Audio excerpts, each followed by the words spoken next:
Voy a ser honesto con ustedes desde el principio. Esto no es una historia de justicia. Es una historia de cómo la impotencia, la rabia acumulada durante años y la ausencia total de ley pueden transformar a un hombre ordinario en algo que ninguno de nosotros quisiéramos ser. Y aunque el título promete un justiciero, lo que encontraremos aquí es la tragedia de un hombre que creyó poder reemplazar a un sistema que ya estaba muerto, solo para descubrir que había alimentado un monstruo dentro de sí mismo. Ricardo Ramírez Sandoval nació en 1952 en los ejidos cercanos a Guasave, Sinaloa. Su padre, Gilberto Ramírez, fue campesino toda la vida. Trabajó tierras que nunca le pertenecieron, sembró maíz y sorgo, se levantaba cuando aún estaba oscuro y se acostaba cuando el cuerpo no daba más. Ricardo heredó esa obstinación, esa forma de ver el trabajo como algo que define la dignidad de un hombre. Desde niño, aprendió que la tierra es sagrada, que el esfuerzo honesto es lo único que importa, que la palabra de un hombre vale más que cualquier papel. Aprendió también que hay fuerzas más grandes que nosotros, fuerzas que no obedecen leyes, porque ellas mismas son las leyes en ciertos lugares. A los 23 años, Ricardo compró 5 hectáreas con sus ahorros. Trabajó cada metro cuadrado como si fuera de oro. Plantó, cosechó, vendió en los mercados locales, invirtió de nuevo. Lentamente, con paciencia de quien no tiene prisa porque sabe que está en lo correcto, fue expandiendo sus tierras. Para 1985, Ricardo Ramírez era propietario de 30 hectáreas de terreno productivo en la región de Culiacán a Guasave. No era rico, pero era respetado. Los peones que trabajaban para él lo trataban como a un patrón justo. Su esposa, María Elena Soto, una mujer de la región, le había dado 3 hijos. La vida funcionaba dentro de un orden que parecía natural, predecible, seguro. Pero en Sinaloa, especialmente en aquella época, la seguridad era una ilusión que se disolvía como sal en agua caliente. El paisaje de la región donde Ricardo construyó su vida es un personaje en sí mismo. Las mañanas en Sinaloa llegan con una luz blanca que quema los ojos. El aire huele a tierra recién regada, a polvo seco, a los eucaliptos que crecen salvajes entre los caminos de terracería. En la época de lluvias, el cielo se oscurece completamente en cuestión de minutos, y la lluvia cae como si alguien estuviera vaciando enormes cubetas desde las nubes. Los pueblos son pequeños, polvorientos, con calles sin pavimentar donde los perros duermen en mitad del camino y nadie se molesta en despertarlos. Las casas tienen paredes de adobe o ladrillo sin pintar, techos de lámina que retumban cuando llueve. La iglesia es siempre el edificio más grande, más blanco, más cuidado que todos los otros. Los sonidos son lentos, el viento entre las plantas, los pájaros al atardecer, el ruido de los motores de los pozos de agua, las voces de la gente que se reúne después de trabajar. En este escenario, donde el tiempo parece moverse diferente, donde los lazos familiares y comunitarios son lo único verdaderamente sólido, Ricardo Ramírez se movía con la seguridad de quien cree estar en el lado correcto de la historia. Era un hombre de 50 años cuando todo cambió. La primera vez que el crimen organizado tocó su puerta, no fue con una bala, fue con una solicitud. Fue en 1992. El hermano de Ricardo, Javier, fue abordado por hombres que no se identificaron. Le dijeron que la familia Ramírez tenía que colaborar. La colaboración significaba permitir que usaran las tierras para traspasar mercancía. No era una pregunta, no era una negociación, era una notificación. Javier dijo que no. 4 días después, encontraron su cuerpo en una vereda cercana a Tamazula. Había sido torturado. La policía llegó 12 horas después, levantaron un acta. No pasó nada más. El asesino nunca fue identificado. El caso se cerró 3 meses después, clasificado como probable enfrentamiento entre bandos delictivos. Javier Ramírez no tenía vínculos con ningún bando. Era electricista. Tenía 2 hijos pequeños. Ricardo enfrentó el funeral en silencio. María Elena lloraba, sus hijos no entendían, los vecinos vinieron con sus pésames y su impotencia, todos sabían quién había hecho esto.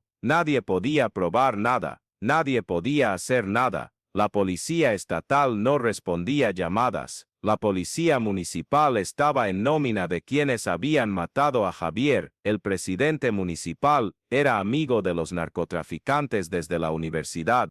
El gobernador de Sinaloa estaba demasiado ocupado protegiéndose a sí mismo como para proteger a un campesino más que lloraba a su hermano. Esa fue la injusticia. No fue solo el asesinato, fue la indiferencia. Fue la certeza de que existía una justicia para ellos y una ausencia total de justicia para Ricardo Ramírez. Fue darse cuenta de que su dignidad, su trabajo, su honestidad, su respeto, todo lo que había construido, no valía ni una sola página en un juzgado que nadie visitaba. En 1995, 3 años después del asesinato de Javier, otro de los hermanos de Ricardo fue desaparecido. Se llamaba Carlos. Fue durante una noche cuando hombres armados llegaron a su casa, se lo llevaron. Nunca más se supo de él. Su mujer, Rosa, envejeció 10 años en 3 meses esperando noticias que nunca llegaron. Ricardo tramitó una denuncia. La denuncia desapareció, tramitó otra, también desapareció. Se fue a hablar con un juez. El juez le dijo que eso era asunto del Estado, que él podía esperar, que la justicia es lenta pero segura. Ricardo comprendió que la justicia no es lenta en este país, la justicia simplemente no existe para gente como él. A mediados de 1996, uno de los hijos de Ricardo, Miguel, entonces de 24 años, fue detenido sin orden judicial por policías que dijeron que lo sospechaban de asociación con grupos delictivos. Lo mantuvieron incomunicado durante 18 días. Durante esos 18 días, lo torturaron, le quemaron los brazos, le golpearon las costillas hasta que le rompieron 2, le metieron agua por la nariz hasta casi ahogarlo. Al final, lo liberaron sin cargos y sin explicación. Dijeron que fue un error de identidad.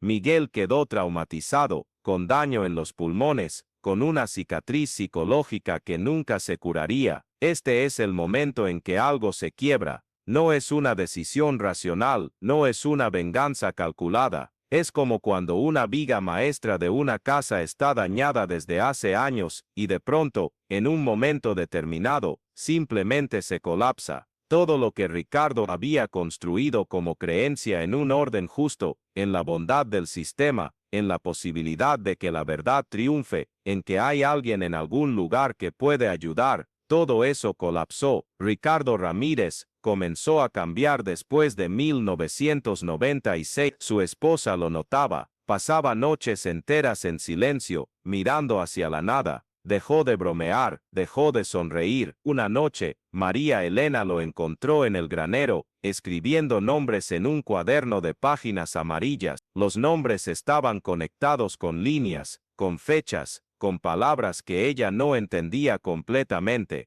¿Qué es esto?, preguntó. Ricardo no respondió, cerró el cuaderno, guardó la llave debajo de una tabla del piso. Eso fue en 1997. Los nombres en ese cuaderno eran de policías municipales, de funcionarios locales, de jefes de plaza, de informantes que trabajaban para los carteles. Ricardo pasó meses investigando, habló discretamente con periodistas que no tenían miedo, habló con sacerdotes, habló con abogados que trabajaban en derechos humanos. De cada conversación, extraía un nombre, una dirección, un hábito, una ruta que esa persona recorría cada día. El cuaderno fue creciendo, se convirtió en obsesión. Pausa y piensa, cuando la justicia se detiene en la puerta, ¿quién se atreve a cruzarla? En septiembre de 1998, el primer hombre fue encontrado colgado de un poste de electricidad en las afueras de Guasave. Se llamaba Ramón Escobedo, era un policía municipal que había participado directamente en la tortura de Miguel.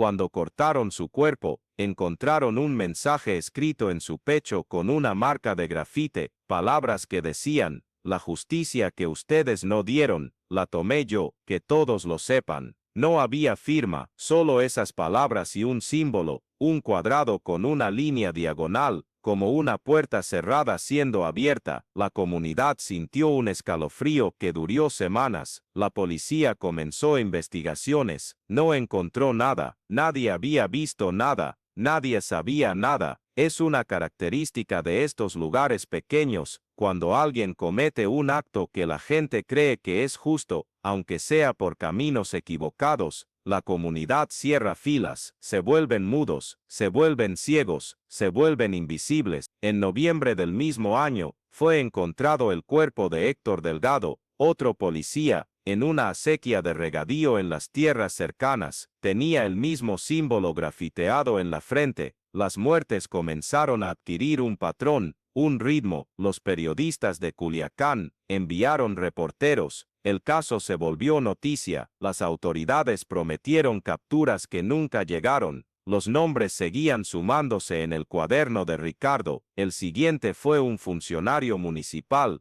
que había falsificado documentos para desalojar campesinos de sus tierras. El siguiente fue un informante del cartel que había señalado a Carlos, el hermano desaparecido. Con cada acto, Ricardo dejaba el símbolo. Pronto, todo el estado supo lo que significaba ese símbolo. Era la marca de alguien que estaba en guerra contra el sistema que mataba con impunidad. Los políticos locales comenzaron a hablar del Vengador de Sinaloa. Algunos lo veían como un héroe, otros como un terrorista. La realidad es que era ambas cosas, y ninguna. En febrero de 1999, la tía de Ricardo, hermana de su madre, fue víctima de fuego cruzado en un operativo policial que pretendía capturarlo. El operativo fue dispar. La policía disparó sin orden, sin confirmación, sin certeza. Mataron a Amparo Ramírez, una mujer de 63 años que estaba en su casa tejiendo cuando las balas atravesaron las paredes. También hirieron gravemente a su esposo. El remordimiento que sintió Ricardo fue tan profundo que se encerró en la casa durante una semana entera. María Elena le llevaba comida que él no tocaba. Sus hijos lo escuchaban llorar en la madrugada.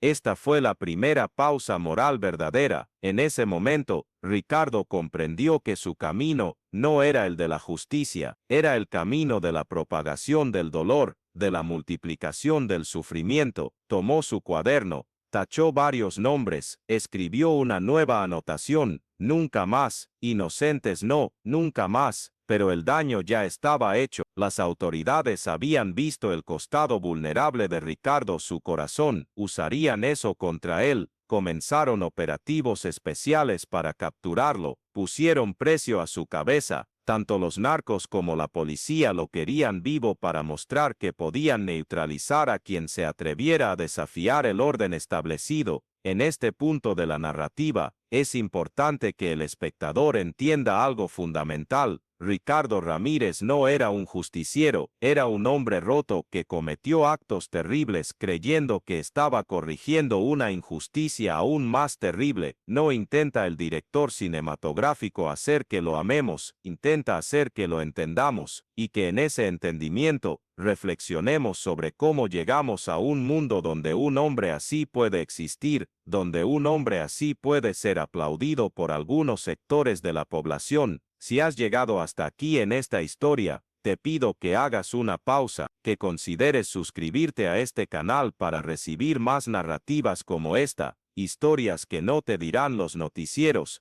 relatos que te harán pensar sobre la justicia, la violencia y el costo de vivir en un país donde la ley es solo una sugerencia para los pobres. Ricardo continuó. Después de la muerte de Amparo, cambió sus métodos. Ya no dejaba los cuerpos donde la policía pudiera encontrarlos rápidamente. Empezó a trabajar en las sombras con más cautela. Su objetivo ahora era diferente. No era ya solo policías corruptos, eran los jefes, los coordinadores, los que realmente dirigían la orquesta de crimen y represión. En junio de 1999, fue encontrado en una casa abandonada en Culiacán, el cuerpo de Manuel Torres, jefe de plaza del cártel de Sinaloa en la región de Guasave, había sido sometido a un interrogatorio que duró horas. Según evidencia forense, le habían hecho preguntas sobre desapariciones, sobre torturas, sobre sobornos. El símbolo estaba ahí, pero esta vez con un mensaje diferente. Las verdades que no dijiste, las gritó tu silencio. La autopsia oficial clasificó la muerte como homicidio sin identificar al responsable,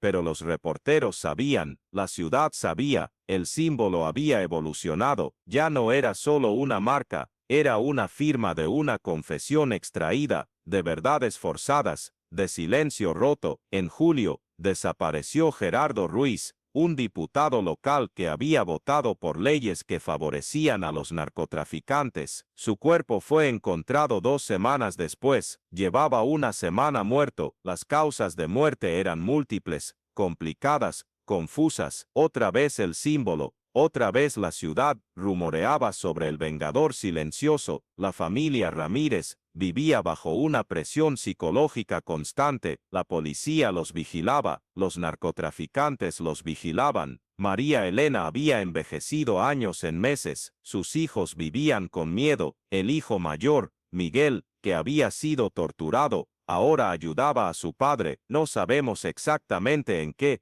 pero sabemos que las investigaciones posteriores sugirieron su participación. La corrupción de la inocencia es otra forma de violencia, quizá la más insidiosa. En 1999 y principios de 2000, 6 hombres más fueron encontrados muertos. Los números exactos varían según las fuentes. Algunos dicen 8, otros dicen 10, otros dicen más. Lo que importa es que el número creció en el imaginario colectivo. Ricardo Ramírez eliminó a 10 campesinos, decía la gente, pero no eran campesinos, eran policías, narcos, políticos. La confusión del término era parte de la estrategia de desinformación que ambos lados, la policía y los narcos, querían propagar. Si la gente creía que Ricardo Ramírez asesinaba campesinos al azar, entonces le perderían el apoyo. La narrativa era importante. Pausa y piensa: cuando la verdad se distorsiona,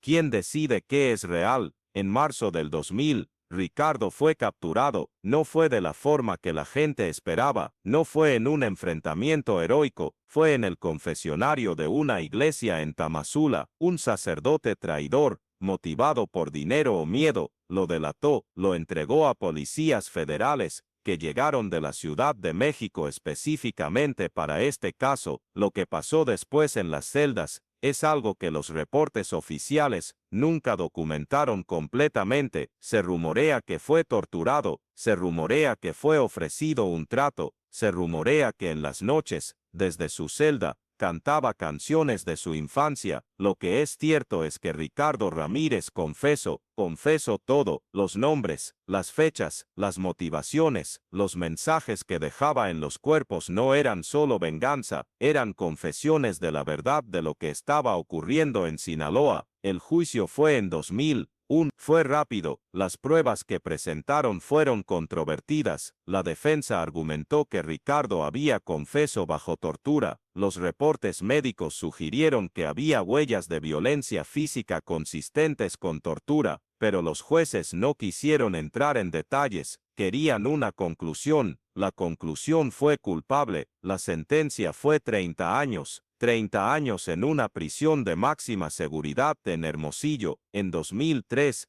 en la cárcel, Ricardo fue asesinado. Se dijo que fue una pelea, se dijo que fue un accidente, se dijo muchas cosas. La realidad fue más simple y más terrible. Fue eliminado para asegurar que nunca testificara, que nunca revelara nombres de altos funcionarios que lo habían usado, que nunca contara toda la verdad. Con su muerte, Ricardo Ramírez se convirtió en lo que quizás siempre estuvo destinado a ser: una leyenda, un símbolo, un nombre que se menciona en bares al atardecer, una historia que los abuelos cuentan a los nietos, una pregunta que se resuena en las conciencias de aquellos que vivieron en Sinaloa durante esos años. El epílogo es donde la verdad se disuelve en mito, porque en Sinaloa, en los pueblos de Guasave, Tamazula y Culiacán, La gente sigue viendo su símbolo en las paredes, grafiteado en la madrugada, un cuadrado con una línea diagonal, y dicen que es Ricardo, que sigue buscando justicia, que nunca dejó sus tierras, que sigue cuidando a los campesinos de las injusticias. María Elena, su esposa, vivió hasta 2012, pasó los últimos años de su vida en una casa donde nadie la visitaba, donde el miedo por su seguridad era tan tangible como el aire que respiraba. Sus hijos tuvieron vidas marcadas por la violencia de su padre, por la injusticia del sistema que lo creó. Pausa y piensa: cuando la justicia muere, ¿qué hereda la próxima generación? La historia de Ricardo Ramírez no es una historia de un héroe, es una historia de cómo la ausencia de justicia genera sus propios monstruos, de cómo un hombre ordinario, empujado al límite, puede cometer actos extraordinarios de violencia creyendo que está buscando la verdad, de cómo el sistema que permitió que su hermano fuera asesinado con impunidad, que permitió que su hijo fuera torturado sin consecuencias, que permitió que la corrupción floreciera en cada institución, ese mismo sistema fue lo que verdaderamente cometió el crimen. En los años siguientes a la muerte de Ricardo, la situación en Sinaloa no mejoró, los mismos policías corruptos fueron promovidos, los mismos políticos que lo vendieron ganaron más poder, los mismos narcos continuaron operando con mayor libertad. El único que pagó fue Ricardo Ramírez, y su familia, y sus víctimas, y los inocentes que murieron en el fuego cruzado de su justicia vengadora. Este es el costo real de una sociedad sin ley. No es romántico, no es épico, es trágico, destructivo, repetitivo. Es un ciclo donde la violencia genera más violencia, donde la injusticia genera más injusticia, donde cada acto desesperado de resistencia es transformado por el sistema en un acto de terror que justifica más represión. Lo que enseña la historia de Ricardo Ramírez, si es que enseña algo, es que no hay atajos, no hay justiciero solitario que pueda resolver una crisis sistémica de corrupción e impunidad. Lo que hace falta es algo más lento, más difícil, menos dramático, es la reconstrucción de instituciones, la responsabilidad compartida de la ciudadanía, la resistencia diaria de la verdad contra la mentira, la paciencia de quien sabe que la justicia es un proceso, no un evento. Ricardo Ramírez murió en 2003. Su símbolo persiste: los campesinos de Sinaloa que perdieron hermanos, hijos, amigos a manos de la violencia, siguen esperando que alguien, en algún lugar, en algún momento, haga lo que el sistema no pudo hacer, que haga justicia, que diga la verdad, que se atreva a cruzar la puerta. Si esta historia te hizo pensar, suscríbete. Aún quedan verdades que contar, aún hay historias como la de Ricardo Ramírez, que esperan ser contadas, no para glorificar la violencia, sino para entender el mundo en el que vivimos, para cuestionar el sistema que permitió que esto sucediera, para reflexionar sobre nuestro propio rol en mantener o romper ese ciclo de injusticia. La suscripción no es solo un número, es una forma de decir que importa, que estas historias importan, que la verdad importa, que la justicia importa. En Sinaloa, el símbolo sigue apareciendo, en paredes, en postes, en las mentes de quienes recuerdan, y quizás eso sea lo que Ricardo Ramírez dejó: no una solución, sino una pregunta que cada uno de nosotros debe responder. ¿Hasta dónde llegarías tú?